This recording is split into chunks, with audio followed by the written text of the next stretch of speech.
Hello everyone, my name is Varalakshmi and I'll be discussing about case 10.4 on dystocia.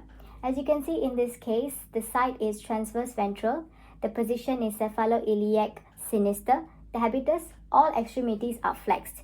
As for the obstacle, the diameter of the fetus is larger than the pelvis inlet. The fetus's head is blocked by the mother's iliac sinister. The fetus's pelvis is blocked by the mother's iliac dexter. And lastly, there is no extremities to fixate. And we can help this case by attempting to get the legs of the fetus out as much as you possibly can and fixate on the distal part of the radius ulna for traction. And once you fixated, we can move on with the step called version. This is a part where the situs can be changed from transversal to longitudinal. And once we've done this, we can do the version where we do a retropulsion, where on the posterior side of the fetus and the traction. See, now this is done repetitively until you achieve the longitudinal situs. So you keep doing, and so now we have a longitudinal anterior and a dorso-ilial sinister position. Now we need to do a retropulsion on the neck of the fetus. So you push it into the uterus to make space in the pelvic inlet for any repositioning. Okay. And after this, we need to do a traction on the neck of the fetus. So we can use an introducer to go around the neck of the fetus.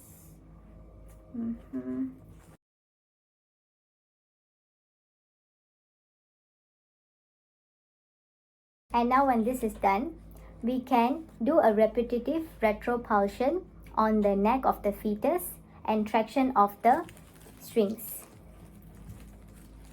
So we do a retropulsion on the neck of the fetus and then we do a traction.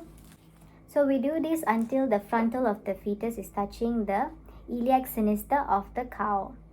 Once we do that, we can do the retropulsion of the frontal fetus, whereby we do a traction on the mandibular.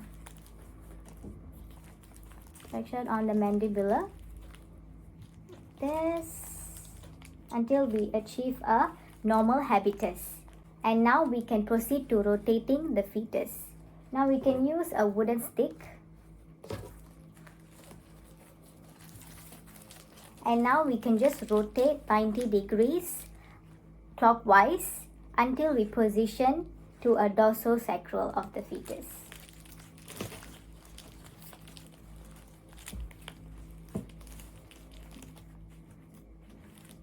Now, the fetus is in the perfect position, a longitudinal anterior and dorsal-sacral, and the habitus is normal. Now we can fixate the legs and the head of the fetus. As we do that, we also need to diagnose the fetus if it's alive or dead. So we attempt to get the fetus out. Make sure it's alive. You can check the eye reflex, you can check the gag reflexes or the heartbeat also to see if it's alive. And then you forcefully extract the fetus out. And there we have it. So the last step is to make sure that the amniotic fluid has been fully extracted out of the fetus, because sometimes the amniotic fluid can go and get stuck and sometimes they can't breathe. So we can put the fetus upside down and like pat and rub, maybe put a finger in to try to trigger the gag reflexes so that the amniotic fluid all comes out, clears the passageway for breathing. And that is all for case 10.4. Thank you for listening.